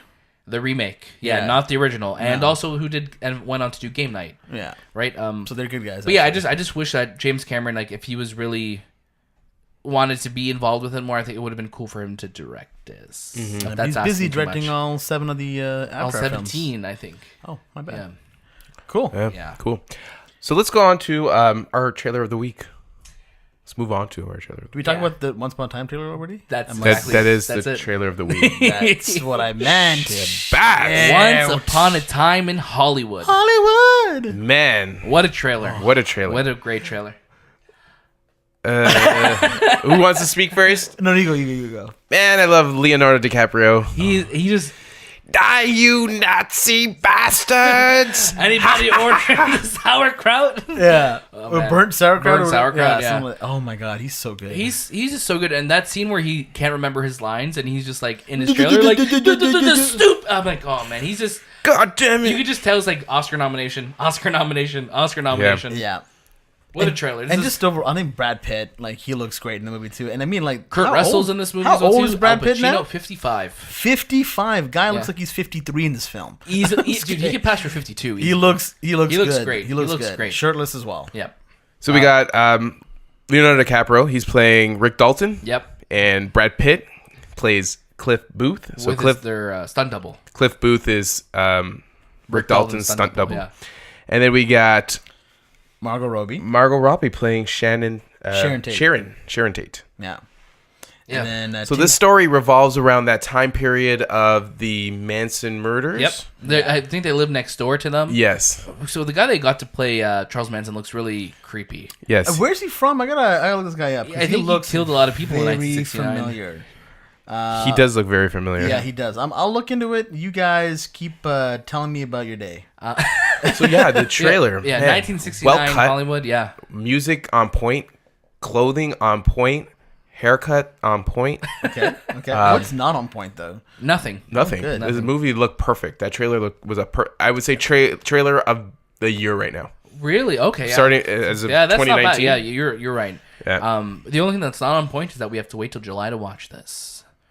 That's the only thing. Yes. 2 more months. But it was released at the Cannes Film Festival, Yes. which happened, I guess, this week. Yeah. By the time you hear this, it will be next week. But it didn't win any awards, but it got Hell of a lot of recognition. a lot of recognition. A lot of people liked it. Yeah. This is one of his best works, Quentin Tarantino's best works. And it's his 9th film. So he said he's going to retire at 10. Let's see if he keeps his word on that. Ugh. He's not going to retire. Anthony, you were mentioning to me that there was some other news that came out of Cannes this week. The Palme d'Or? Yeah. Palme d'Or was given to a Korean film, which is the first Korean film to win this, we'll say the Cannes That's awesome. main award, which is called Parasite. It's a story. It's like a horror comedy. The award was called Parasite for a second. I'm like, they should change it. No, the award's called the Palme d'Or. Or, and then the movie that won it is Parasite, a Korean film. And it's a horror / comedy about two people trying to figure out their way out of this parasite, or get away from this parasite. Cool. But yes, very cool. I'm excited. It's great. Yeah. Rocket Man also premiered at Cannes as well too, to a standing ovation. So hopefully, Which you deserved. 100%. So you guys got to see it before everyone. Wow. In where? Even before the In Buffalo, unfortunately. You've never heard of the film capital of Buffalo? Yeah. No, it's not the same as the south of France, Cinema. but It's it's the the south of trash. for all of our Buffalo. Oh, I'm just joking. This is the official It's a apology, joke. from This Time With creators, Daniel This is Jabaz. the official apology right from us, right from the mouth. We're gonna get a bunch of questions. Buffalo fan 500. The first 499 were taken. Really, it was a solid week for trailers. Solid We got week. some big Solid trailers, and hopefully next week we'll have another amazing trailer, just like Once Upon a Time in Hollywood was. Yeah. Yeah. What's coming out this week? Godzilla. Rocketman. What's Godzilla's Japanese name? Gojira. Gojira. Yeah. King of the Monsters. King of the Monsters. Rocket Man. Ma. It's a movie about an Italian guy. Octavius. He lives downstairs in the basement. And he just yells out, Ma! Hey, Ma! "Hey, Ma!" And he joins the mafia. No? And we got Always Be My Always Maybe. be my maybe. Netflix. Yeah, so we spoke about this last week when the trailer dropped, and literally it's out this week now. What? It's crazy. We talked about this? Yeah, last this is the one with Ali Wong, Randall Park. Oh, yeah. and Keanu. Yes. I did watch the trailer. Yeah? And yes, It's weird, right? It's a very Keanu is very weird in He this. played during the Raptors game, I think. Too. Yeah, I feel like but the Keanu part wasn't in that trailer. Oh, it wasn't. Yeah, so I feel like this is a movie like he literally shot like on a break from John Wick one day because he literally had a gun in the He literally trailer. looks exactly. He has blood coming on him. He's like, "Oh, give me those thighs. I'm gonna beat somebody with them." Yeah, it's cool. It's out this week, and I'm excited to watch it. It looks funny. Yeah. Cool. What are we watching? What did we watch last week? So we spoke about Brightburn already. Yes. I watched Aladdin. Shay and I watched Aladdin. Yep. So you haven't checked out Aladdin yet, right? No. Shay is Aladdin superfan number 1. That's me. That's his email. So I'm gonna let him. Aladdin superfan number 1 at ymail.com. Yeah. Oh, YMail. Okay, not AOL. AOL was taken. You're right. So I'm gonna let Shay take point on this one. So Aladdin. Here's my thing. It was better than I expected. Right. I thought it would be much worse, and I walked out of it going, "Oh, I didn't hate it." I don't know if I'd watch it again, or maybe I'd give it some time. One thing I will say though is that Will Smith was the best part about the movie. For sure. Mina Masood, Naomi Scott were amazing in their roles Right. too. Like I had no issues with them. I think for me it came down to the villain, and Jafar, I'm so sorry, just completely miscast. I'm sure he's great in whatever else he does, but he was not meant to do Jafar, and I don't think Guy Ritchie should have directed this film because you can tell like he's trying to play like make some ode to the original, but those scenes get so quickly swept under the rug. Right. They're almost like check marks. Like they're like, yeah, okay, we'll see this quick Right. line here or make this quick nod here, and then move on from there. CGI was really rough at certain points too. Yeah, definitely. But- There's definitely some moments where you're just like, "Ooh, why?" But I don't think that. I think people, if they go into it, they will. Majority of people should not come out hating it. Right. I think with people like whenever I've asked people about this movie, they've either been like, "No, I don't want this to exist," or like, "Yeah, I can't wait for it." Like, doesn't really feel like there's a lot of people in the middle. No. So we came out of there again. Will Smith was my favorite part of this movie. Jafar, yeah, he just didn't do it for me at all. Not memorable. The only thing I wish this movie did a bit better was when it deviated from the original animated plot. It tried to do its own thing. I really like the new song, Selfless? Speechless. I've called it something different every Singing time. like Skyfall. Speechless, that Naomi Scott sings. The only thing is that the song sticks out so much because it doesn't sound like a song written in 1992. No. It sounds like something that has come out now. It sounds like a Disney song. like from 2019. So it definitely sticks out in the movie a little bit. Great song, but it sticks out. And I just don't like where they changed things from the animated movie. It took away some character building moments where if you just kept them in, or if you stayed a little bit closer to the original, then there would have been such jumps in this movie, which it feels like it takes a lot of. I did like leaps the to. her friend or the handmaiden. Yeah, the handmaiden, the new who plays it by Yeah. Nassim Kadri. Nassim Kadri of the Toronto Maple Leafs. Toronto Maple Leafs. No, I forget her name from she's SNL. From SNL. Yeah. Yeah. And she played. She was on Brooklyn Nine-Nine. She was Yes, on a she bunch was. of stuff. Her name is Nassim Pedrad. That's it. Yeah, she was really funny. Interesting that they kind of want to give the genie a little bit of a romance side story as well, Like too. a side ting. Yeah, side ting. But yeah, you know what? I don't think fans of the original Aladdin, you're not going to come out hating this. No. But I don't think it's also one that you have to rush to go see either. No. So like, check it out when it comes to Disney Plus. Audience score is doing pretty well though. Yeah. So going back to our live action remake yeah. episode, we were talking about it. Does this movie add anything to the, we'll say, Lore? the not the lore, but the What I guess we're missing. what out on? Aladdin brought through animation? No. No. I don't think this other adds than- anything to the. Adds nothing that would It challenge. didn't answer any questions or give me any what ifs. If anything, like what I wanted to see was a close enough, faithful adaptation Right. of the original. And again, even the deviations they took, I was pretty much okay with, except for when the song came in the second time. Right. The Speechless song came in the second time, yeah. Right. But overall, no, it didn't do. It wasn't as magical legacy in a of sense. Like it Aladdin. didn't. It wasn't as magical.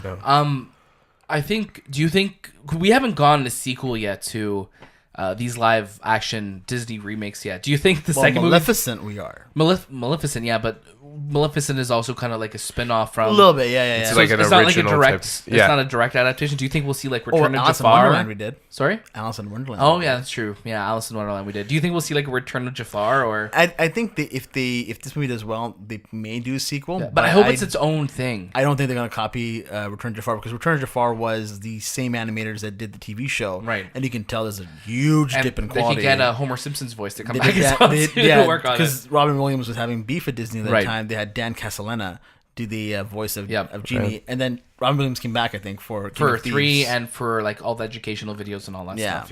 Yeah. But yeah, I mean, I would love. Here's the thing: if a sequel to Aladdin was announced, I'd be there opening night again. Like I enjoyed it enough to be like, when this comes to streaming later on, I'd probably give it a watch. I'd Yeah, put it on, but maybe, yeah. I'm not like itching to watch it. It's a movie. It happened, and again, I don't mean to sound so like just reductionist about it, but it happened, and it didn't bother Yeah, me. yeah. It was just like it was fine. It was good. Yeah. Yeah. Cool. What else? What did watch? you Yeah. watch Oh, yeah. this What week? did Yeah, I we watch? spoke for a I long watched. time. So I watched Brightburn with you guys. Yep. I also watched Bad Boys 1 and 2. Nice, because I watched them a few weeks ago. Remember? Yeah, and I was like, I wanted, an action movie with Explosions. comedy, and it's such a good movie. Bad Boys is. 1 and 2 are great Phenomenal, films. yeah. Just 100%. Such movies of their time, but so good. They're Yeah. very time stamped. Yeah. And they know what they are, which is great. Yep. But the comedy is gold. Like the chemistry between Will Smith and Martin Lawrence, phenomenal. Every Bad Boys has a really cool car scene chase, which is great. Yep. Action's on point. Like I can't wait for Bad Boys 3, Yeah. which is called Bad Boys For Life? For Life. But it's just like, why wouldn't you save that for the fourth movie? Doesn't the kid who in Bad Boys 2 that comes knocks on the door? Oh the my gosh. Does he not look like Kawhi Leonard? He does look like Kawhi Leonard. Yeah. Who Who is is the the- funniest. The champ right now for the Toronto Champion Raptors. on bringing top him- of the world right now. So Yeah. Kawhi, if you're listening, we want you to stay Yeah. And for come another on the 5 show. years, and you can come on the show and we can talk about Yeah. movies. If you don't want, you can just watch us talk Just about come and hang movies. out, I man. know We'll you're, talk about you're the a quiet Raptors, you know? dude. Yeah. But yeah, What else did you watch?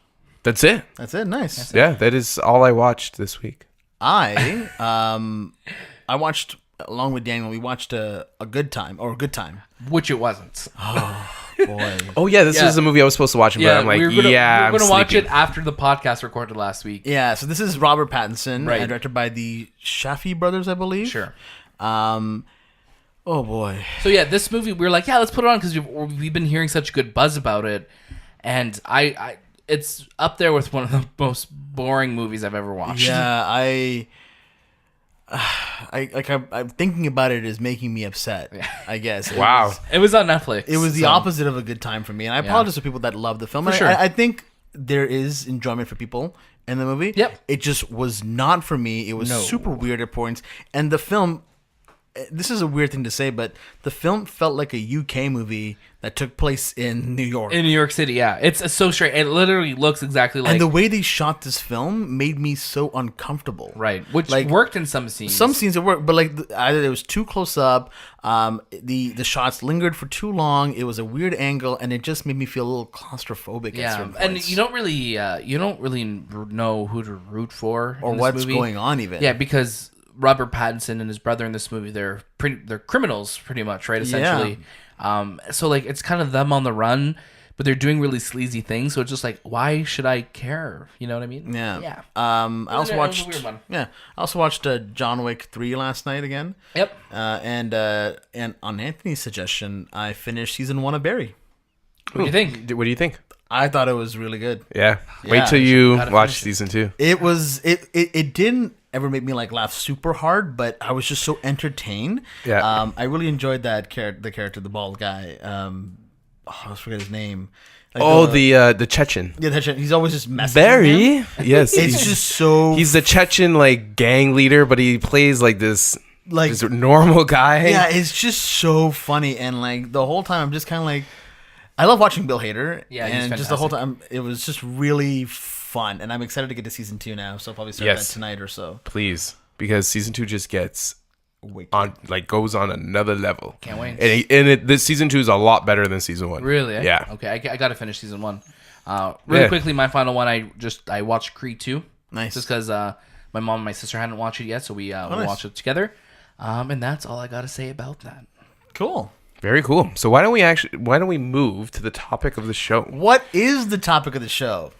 Topic of the show is, so this is a fun segment. We're gonna we have a title generator, Right, a movie title generator, and we're going to randomly create movie titles and tell us basically create a synopsis. Yeah, create like the synopsis, some of the actors if we can. Yeah.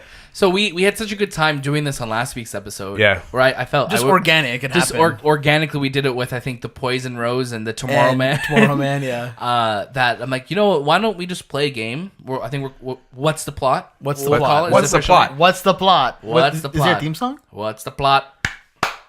Is it the Addams Family? Sure, we'll use that. Yeah. Yeah, well, Anthony what's hates the it plot? though. Yeah, he Yeah. does. We'll think of a better one. Hopefully, we'll do This game should come back. This will be if a you guys recurring like game it. if you guys like it. Yes. Please. Okay, so I am going to our title generator right now. Who's going first? Who's going first? So how about this? Okay. So this That was the sound of the generator being generated. the title generator generates 6 random movies. Yes. And let's just try and go around. Come in as Okay, Daniel, want you're to. starting number 1. Okay, I'll start number 1. I want to go with title number 1. It's called The Hidden Worlds. Hidden word. Hidden Word. God. Have you guys seen The Hidden Word? Do you know what What's The Hidden Word What's it about? So The Hidden Word stars Whoopi Goldberg and Maggie Gyllenhaal. Wow. And, oh my God, I'm forgetting her name. Professor McGonagall from... Yes, from Maggie Harry Smith. Potter, right? Maggie Smith. Yeah, so a lot of Maggies. Maggies. A lot of Maggies. Maggie Gyllenhaal plays a younger version of Maggie Smith. And Whoopi Goldberg, they're working together again from Is she playing Sister also Act. an older version of Whoopi Goldberg? No. Oh, no, just... Okay. No, Whoopi Goldberg is playing her own self. The younger version of Whoopi Goldberg is being played by Timothy Chalamet. Ooh. Yeah, so The Hidden Word, this is actually a secret sequel to Sister Act 2. So it's Sister Act 3, The Hidden Word. I didn't tell you guys about that first. So basically it's them going undercover again. They're in Russia, and they're trying to spread the word of music together. Maggie Smith, Whoopi Goldberg, Maggie Gyllenhaal, and Timothy Chalamet. Wow. What do you guys think? You guys haven't seen? You guys haven't heard about this movie yet? I think it's on my Netflix queue. Okay. To be honest with you. Yeah. What else is on your Netflix queue? Well, I'm just trying to see this computer here. The husband. Oh, you took mine, you bastard! I won't take You it. I won't take it. I bastard! won't because I haven't seen it, so I won't talk about it. Then I'll talk about Woman in the Servants. Okay, yeah. Woman in the Servants. First Oh, of I all. thought you said the cervix. I'm like, that's strange. Woman in the Servants. This actually stars Will Smith. Okay. He plays the woman. Oh, wow. It's a very controversial film. It was directed by, I believe, Roman Polanski. Oh, gosh, Yeah, this movie's just shrouded with controversy, by Yeah. the way. And basically, Will Smith it's funny enough, he's actually playing Timothy Chalamet. He's playing Timothy Chalamet, Yeah. and Renee Zellweger is playing Jada Pinkett Smith. Okay. So this movie, it's really it's weird. everywhere. It's very- it's very everywhere. Right. It's a lucid dream, Yeah. basically, about a woman, again played by Will Smith, Yeah. who throughout the years is servitude. Like it's almost like Lee Daniels, the butler, Yeah. but about a woman. Okay. Did this? Correct me if I'm wrong. I'll correct you. Will Smith and Jada met on the set of this movie. They actually met before the filming started. Okay. Yeah. At the production house, Right. And I believe But when does this movie come out? this movie it came out. It was shot in '93. Oh, Yeah. okay. But it just came out now. They just found it. It was, Yeah, in, because the, it was in the vault. Timothy Chalamet was in it. They almost did like a Boyhood thing with it, right? They shot scenes later. They added. Wait, what? They added. I forgot about it. Oh yeah, no. This is Timothy Chalamet No, Senior. They added. Timothy Dalton is what I meant. Sorry. Oh. No. They added Timothy Chalamet scenes after to make the movie seem like it was new. Yeah. And here's the thing. Again, so much controversy around this film. They made it seem like the film was actually shot now, and they blamed it on de-aging technology. But really, the secret behind this film The is Asian technology. aging. Oh, okay. Yes. De-aging I was gonna say, technology. of course, it's controversial. This film was actually shot in the 90s, and then they reshot some scenes with Timothy Chalamet in 2017, I believe, during his scenes in Call Me by Your Name. Oh wow. Okay. Yeah, that's what this movie's about. Very cool. Yeah. Thanks, man. I gotta watch it. Yeah. Have you guys watched the husband of the Dreamer? The Husband of the Dreamer? No, yes. I'm excited to see it. Though. So this movie is directed by none other than Ron Howard, Oh my goodness. and it stars Emily Clark. Emilia Clarke? Emilia Clarke. Oh, okay. Emilia Clarke. Yeah. She plays the wife of Russell Crowe, who's a dreamer. What is this movie called again? Sorry. The Husband of the Dreamer. Oh wow. Okay. Because It's funny because on the generator, I don't know what generator. I don't know what I'm talking about. I don't talking about either. There's a sequel that's called Children in the Dreamer. yes, so that stars the cast of the children of the first movie. Yeah, who are grown up now. Yeah, they grow up because they take on the father's traits of dreaming. And so, long story short, Russell Crowe plays a dreamer who dreams a lot, and his wife, Emilia Clarke, hates it. She hates how he dreams? Yeah, because he just keeps talking about it, and she's just tired of the dreaming and the talking about the dreaming until she starts dreaming. When does this movie come out, or has it already? This comes out blockbuster season. Whoa, man! Yeah, It's coming out May 24th, this weekend. 2022. Oh, okay. Wow. So it's a few years out then, right? Yeah, so she starts dreaming the same dreams as Russell, and then they understand. It's just a whole Is it whole the world. sequel to Inception, or is it in the same world? No, okay. And then all the their kids start dreaming. Yeah. It's a very good. This is 2022. That's the same year that the Dying Touch is coming out. Oh, okay. What's the Dying Touch So about? the Dying Touch stars Anthony Hopkins, Tom Cruise, and Michael Caine. Michael I don't want Caine. to scare you right Yeah, now. yeah. That's but I'm weird. looking at a screen at the moment that has Tom Cruise and Anthony Hopkins on it. Yeah, I think I might be missing looking at one more. Say a female actress. Mona Lisa Smile. Are you looking at the? What movie are you looking Just at? say, on. just Then say a I'm gonna name. say it. Mystic Pizza, Mona Lisa Smile, Love Eat Pray, Julia Eat, Pray, Love. Roberts? Yeah. Yo, Daniel's a psychic. Psychic. Yo, have you That's seen that scary, movie where Daniel is in this podcast and he tells our history? That's crazy. So this is Dying Touch? Cruise, Dying Touch. So Tom Cruise, Yeah. Anthony Hopkins, Yeah. Who else did I say was in this one again? Joe Roberts? Timothy Chalamet. Not Timothy Chalamet. Oh yeah, Michael Caine. Oh, Michael Caine. is in this, and Andy Serkis. Basically, what happens with a Dying Touch is exactly what you think, but the opposite. So it's not like the Midas Touch. No. So basically, what happens is that Andy Serkis plays like a gravedigger, and basically what he's doing is he's actually stealing the bodies from the coffin, and every time he touches them, he brings them back to life. Ooh, But are they like zombies or are No, they? they're exactly who they were. The twist, though, is that one of the people that he brings back is Michael Caine. Right? He brings them back from the dead. Yeah, yeah. But when Michael Caine, who is now a person who's been reanimated, whenever he touches somebody, they die. Yeah. This actually sounds pretty cool. That's Sounds pretty cool, Who's right? directing this? I was about to say, you'll never guess who's directing this. I will never guess. Renee Zellweger. Yikes. Yeah. She It's finished. your debut? This is her debut film after playing Judy Garland. John Judy Greer. Not Judy Greer. She decided, I'm going to take a stab at the director's game, and she's coming with The Dying Touch. Wow. Yeah. Very. It's poised for Oscar season. Yeah. I heard this is coming out around the same time as Flames in the Winter. Yeah, that's another Oscar contender for Oscar 2022. contender. Yeah. Starring Denzel Washington, Yeah. Robert De Niro, and Timothy Chalamet. Timothy, he's getting out there, man. I'm telling you. And He's this just- movie was actually shot in 1922. It stars. It originally had starred. I always forget her name, but she's from Casablanca. Yeah. She was the extra in Casablanca. Oh, so she's dead now. Yeah, she's dead. It's now. just her bones. So they used her bones actually to. Now the film basically it starts off in the winter. Yeah. And what happens is there's this ever-growing fire. It's basically the story of Moses, but told in a new way. So there's a burning, not a burning bush, but it's just a fire that's burning in the middle of this like Icelandic area that we're in. Yeah. And Robert De Niro is investigating why it's happening. Yeah. But he jumps into the fire and dies. So Denzel tries to figure out what happens, and then Yeah. he accidentally jumps into the fire as well and Right. dies. And it's literally just they bring all these A-list celebrities in Just that to die just on jump in the screen, eh? fire and die. Mel Gibson, Michelle Pfeiffer, Winona Ryder, Bruce Willis. You got Daniel Day-Lewis playing the fire. He's back?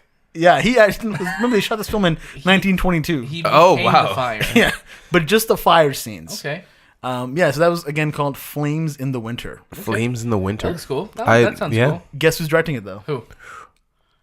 You guys can't guess? Give us a clue. Denis? No, Kevin Spacey.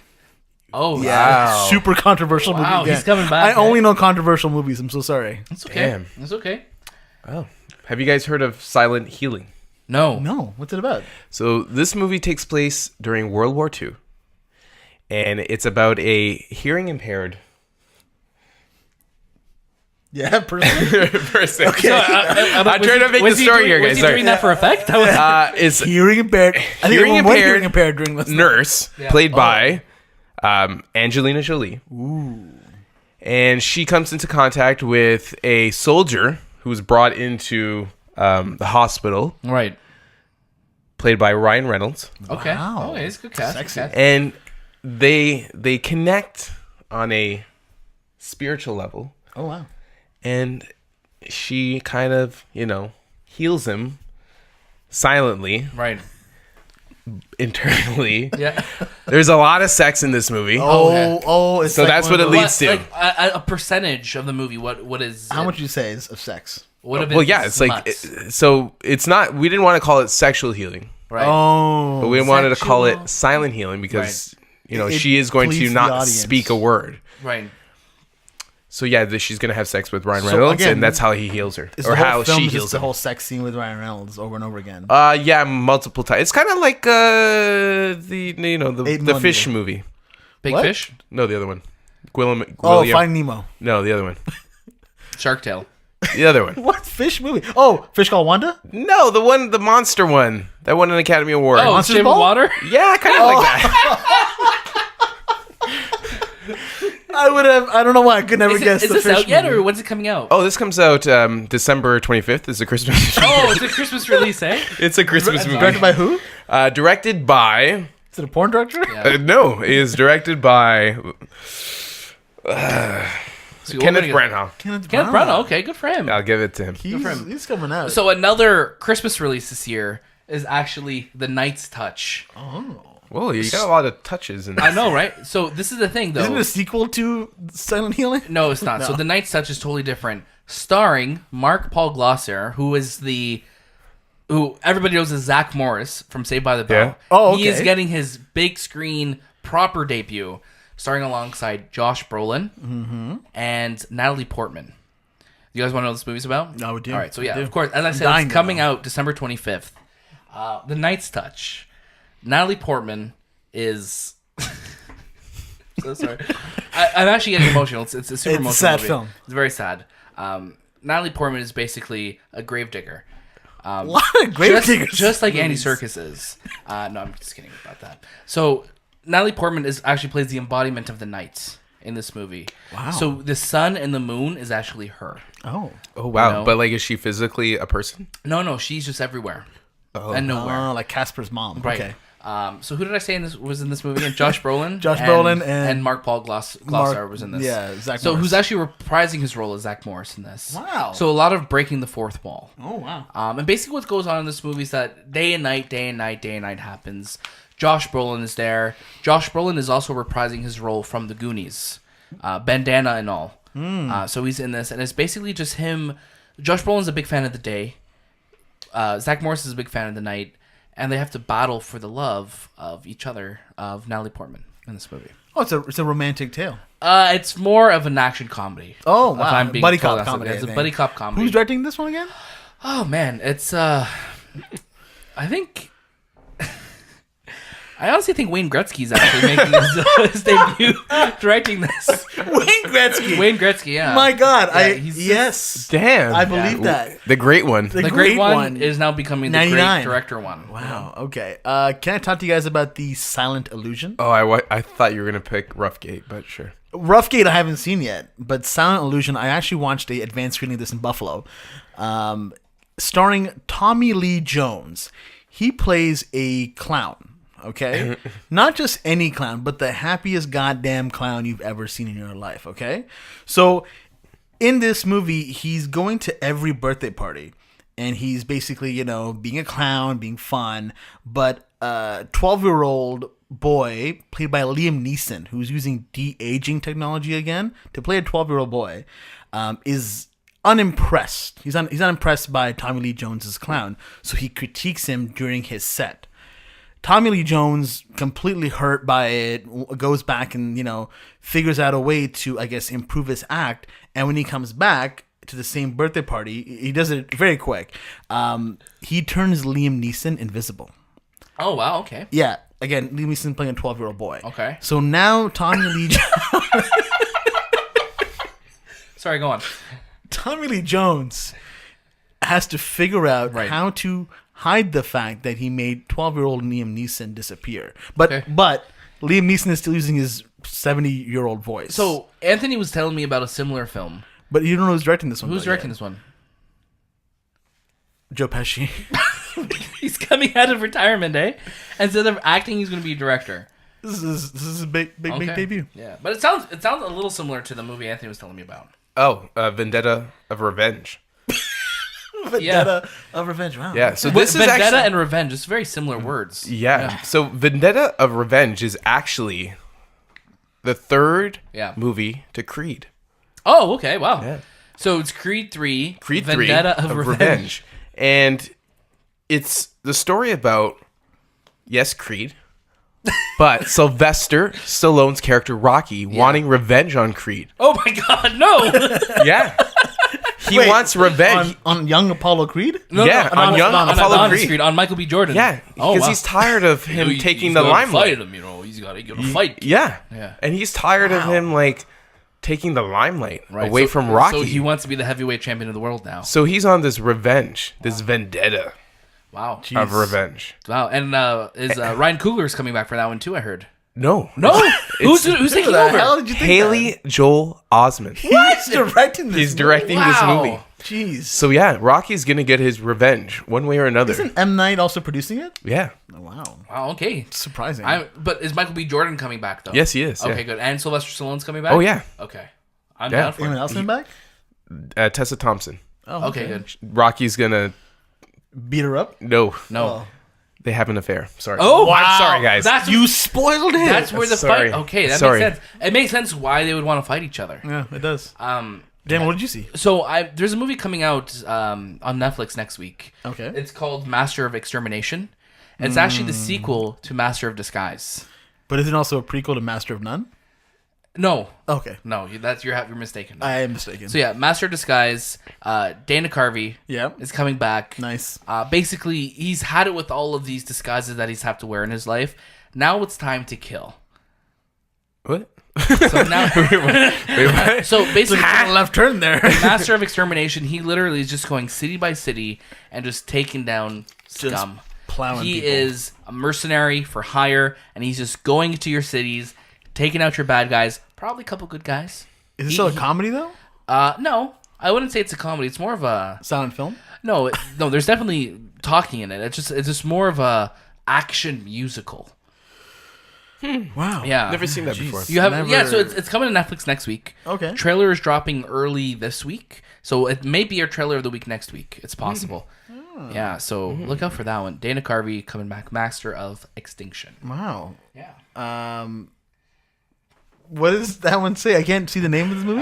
Fatal Overkill. Fatal Overkill. Yes. Damn. Damn. Okay. This one I believe is a Hulu Amazon Prime exclusive, as I recall. Oh, well, both of them are teaming up for this one. Eh? One's showing half the film, the other one's showing the other half, I believe. Yeah, I think Amazon. Wow. Listen, man, they got to do what they got to do. You know what I mean? Yeah, I think Amazon Prime is showing the ending of the movie, and Hulu has the first Hulu half. just has the credit. Yeah. Directed by no one other than John Travolta. Okay, yeah. Who was coming off, I believe, The Poison Rose, right? So the film, basically, Fatal Overkill, is about a man played by Sandra Bullock. Okay, so she cuts her hair really short. She goes full Boys Don't Cry on us. And she's playing a man named Sandy. And it's really funny because like Sandy and her name is Sandra. Sandra, right? Okay. So she's playing almost like a gender swap version of herself, and it's basically her going for him going for a acting gig for a movie coming out called Speed. Ooh. Right? So it's almost like this meta film directed by Phil Lord and Chris Miller. Okay. Good directing team. Good directing crew. But what happens is instead of Keanu Reeves showing up on set, guess who shows up? Who? Scarlett Johansson. Ooh. And she's playing her character from Ghost in the Shell. Interesting. Yeah. Interesting. And it's really weird because instead of like how fast this bus goes, right, it's how fast this tricycle goes. But would you say it's weird or would you say it's brave? Well, I'd say that it's brave that Demi Moore plays the bicycle.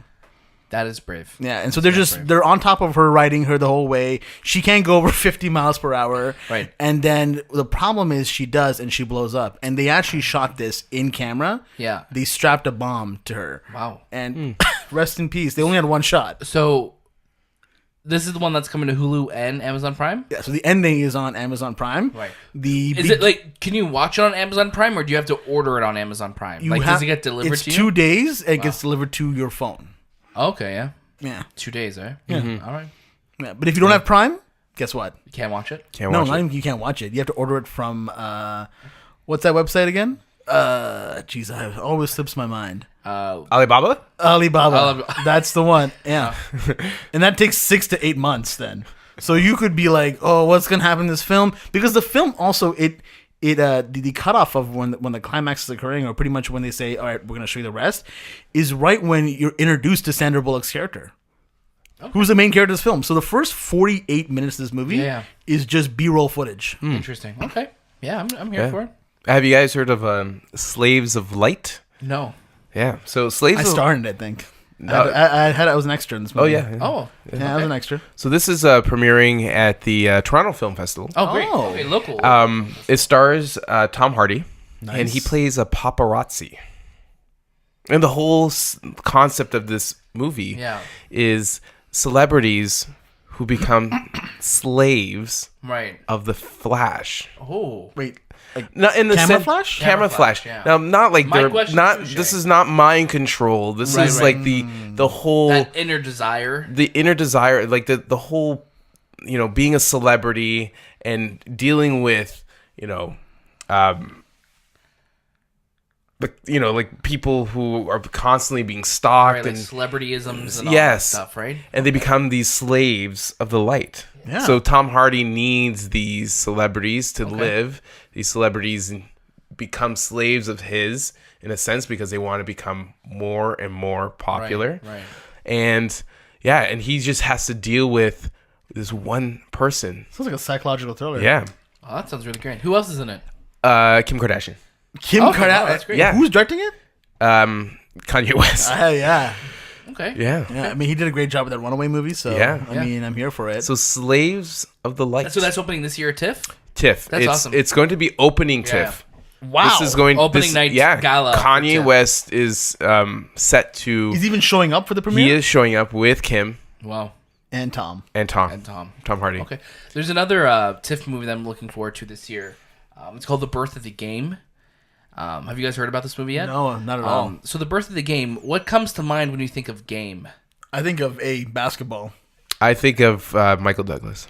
You guys are so close. It's actually about the birth of tic-tac-toe. Which is basketball, really. So basically what happens in The Birth of the Game, Joseph Gordon-Levitt gets stranded on an island. Shredded or stranded? Oh, wow. Yeah, You said shredded. So no. I'm not jumping ahead. Oh. So basically what happens, he gets stranded on an island. Okay. He's a UPS delivery truck driver. Ooh. Yeah, so he basically drives his truck out into the water somehow, and he gets stuck on an island. Okay. Again, UPS, not FedEx. Right. So basically what he has to do to survive is make smoke signals in the sand with these broken down branches that he has, right? Yeah. And he lights them on fire. The only thing, though, is that the only way for this guy to see him is that he has to play this giant game of what we now call tic-tac-toe. Oh. What he called it, survival.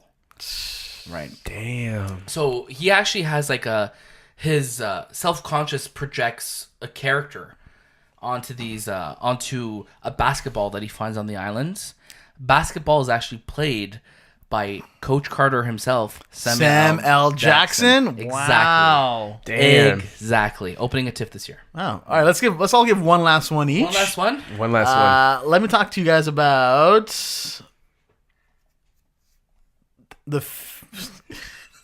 my God, the Smooth Serpents. The Smooth Serpents. Yeah. So this is actually a really cool movie. It's like Hardy Boys meets Nancy Drew meets Pokemon meets Yu-Gi-Oh. Yeah. It's really bizarre. Starring Jonathan Taylor Thomas. Who's the one from the Little Vampire? Lipnicki? Jonathan Lipnicki. Yeah. Jonathan Lipnicki. Elijah Wood. Okay. The film basically is shot now, but it is they use again de-aging. I love these de-aging technology films. It's getting so good now. So good, and they're all shot basically like they are in the 90s, because Right. these are like the 90s stars, right? And Haley Joel Osment is playing a snake.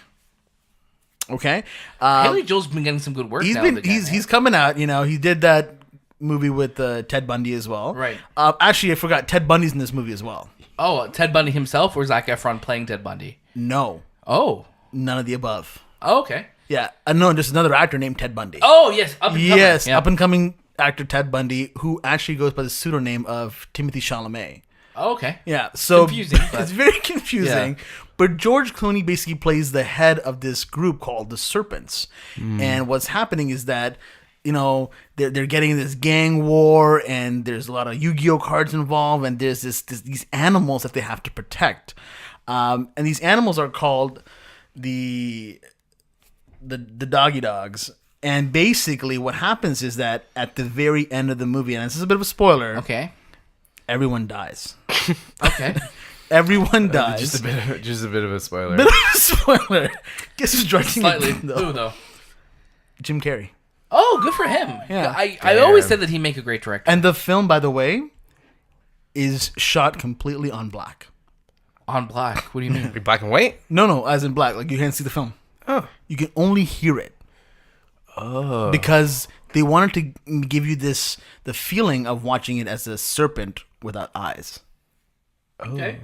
Again, I don't know why they did any of this, but they said that when they tested it, audiences were like, what the hell? And that's what they wanted to go for. All right. When's that coming out, or is it out already? It's been out for 20 years. Oh my God! How did we miss this? I don't know. Dude, Jim Carrey directed this in his prime? Are you kidding me? Where do you find the time? Well, I mean, That was the same year Liar Liar came out. This was in between Liar Liar. Oh, wow, In okay. between set takes. Okay. Yeah. Sure. Sure. Yeah, Anthony, you got one last one for us? Yeah, I got the Purple Past. Oh. Okay. Is that the color purple? No. Okay. No. I'm always wrong. No, it's not the color purple. What about what's it It is directed by Chris Evans. Oh, okay, good for him. Yeah. Yeah. He's been coming around as a director. Yeah, and it's about Barney. Oh, okay. What about Barney? Like, is this his story? birth? Well, we go into the past history of Barney as a character, and As where in Barney the character? Barney the character and where he is now in his life. Jeez. Yeah, and it's pretty tough because after 95, 96, where did he go? He picks up probably like drugs and... Drugs, alcohol, sex addict, carnivore. He just eats people, right? So he's lost his way. So it's a documentary. Yeah. Chris Evans this is his passion project for some reason. But they go to the past and they talk about where he started and where he is now. Right. Oh my God. That's awesome, dude. I was a Barney kid for sure. It's a Like, dark film, eh? Yeah. So is this coming to Apple's streaming service? No, because it's too dark. Oh yeah. It's sick. not happy enough. So Right. this is going to Disney Plus. No, it's not going to Disney.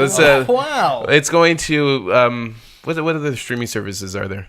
It's Criterion Collection. Criterion Yeah. put this one up, eh? It'll be mastered with great sound. Chris Evans is going to do a narrative track on that. That's cool. But yeah, it's a pretty tough story because Who's playing Barney, by the way? well, Barney's played by Barney. Right. There's no Ask. there's Anybody else famous in the movie? No, it's a documentary. So they just Oh, and Barney lives in LA now, but he lives Skid Row, LA. like Hollywood Boulevard, LA. And he lives in the sewers. So, with the Ninja Turtles or something. Like what's this? No, Barney's he's trying to live, trying to get food, trying to do drugs. Yeah. Damn, Chris Evans almost lost his life. Filming it. Yeah. I can't wait to see it. Actually, that's next for me. Yeah. So Damn, take us home. all right, guys. So our last one is actually called "Dying in the History." Where were you guys in 2008? I was in school. 2008? Where were you guys in 2003? Wait, no, I was working. You I were was working. Yeah. Where were you guys in 1906? Oh, during the Great Helium Fire. Exactly. The Great Helium Fire of 1906. Oh my gosh, yeah. 2008 and 2003. Basically, this movie takes place across a couple years, Okay. right? A lot of years. Literally. Well, I mean, within those years. So okay. 1906, this movie opens up. Yeah. This is all about the Great Helium Crisis of 1906. So basically, this is about the creation of helium balloons. Oh, wow. Right? Dying in history, a lot of deaths happened when balloons came around. People don't realize that the original balloon was actually people, right? Oh, people's skin? People's skin. Exactly. Wow. So Anything for those birthday parties. parents love their children so much. Right. They would do whatever it takes to make them smile. Of course. So this movie is actually directed by Martin Scorsese. This is, again, another passion project of his. He's doing it over 2 movies, right? Oh. 1906, and then the second movie is taking place in 2003 and in 2008. Yeah. What happened in 2003, we don't really talk about yet. It's not funny yet. But what happened in 2008 is that all these balloons, now that we're using latex and things like that, it actually lifted this building off the ground. Oh. Yeah, so this building is flying away. You're thinking it's a lot like Up, No, I wasn't. but the problem is that it goes down. It does not fly up. Oh, wow. It flies up and then it drops down to the ground. Just kills whoever's in that house. And it's history. Yeah. It's a very dark, dark movie. Wow. This is the thing. I'm so sorry to end you guys on such a dramatic and dark notes. Right. But this is a movie that needs to be told. Who's starring this movie? Martin Scorsese's directing it. Yeah. Leonardo DiCaprio is also in it. He's playing one of the balloons. Al Pacino's also coming back playing one of the balloons. He's coming back? He's Where coming was he because gone? Scorsese worked with him in The Irishman. They're coming back. Okay, So Al Pacino, Leo, they're playing the balloons. Bit of a weird choice for me to play the string. Timothy Chalamet. Don't see it yet. You know what? You can't count him out because Yeah. he's played a lot. He's played Whoopi Goldberg. Right, but the thing that surprised me the most, Don Cheadle and And Don Cherry. not Don Cheadle. Oh, So okay. not Don Cherry, sorry. Don Cheadle Yeah. and Winona Ryder Okay. and Yes. you guys could picture the last one. You know who it is. Who is it? Is it John Goodman? No, it's not. Is You're it so close though. Antonio Banderas? Exactly, man. I knew we were on the same wavelength. Yeah, they're all playing the helium that lives within inside us now. Wow. Wow. It's a dark one, honestly. It's going to be coming out of cans next year. Yeah. Yeah. So it's going to get. I a heard summer they didn't release. shoot it on film, but they shot it on latex. They shot this on latex. Yeah, it's the first film ever to be shot on latex, and you could only see it for 8 hours. Yeah, once 8 hours has passed, just like with real balloons, they disappear. Right. Yeah. Yeah. I'm upset now. Yeah. That I'm I've sorry. seen This these is the thing. films. It's a movie that not a lot of people want to talk about, but it's a movie. It's a story that had to be told. I agree. Yeah, so I'm sorry to end it on such a dark note, but it had to end this way. This was a fun game. Very It fun. was a fun game. Thank you for all that stuck around and were like, what the hell What is wrong with these happening? guys? But I thought it had a lot of fun. I mean, we always do these great topics of the show where we go on about these lists or really talk about these films, but just to have fun and I mean, if you guys have weird movie ideas or Yep. names out there that you've thought of, please send them in to us because I'm sure we'd love to hear them as well. Yeah. Yeah, that would be a good one. Send in your Weird movie pitches. weird movie named and pitches, and we'll bring them next time. Yeah, we'll discuss them. Ah.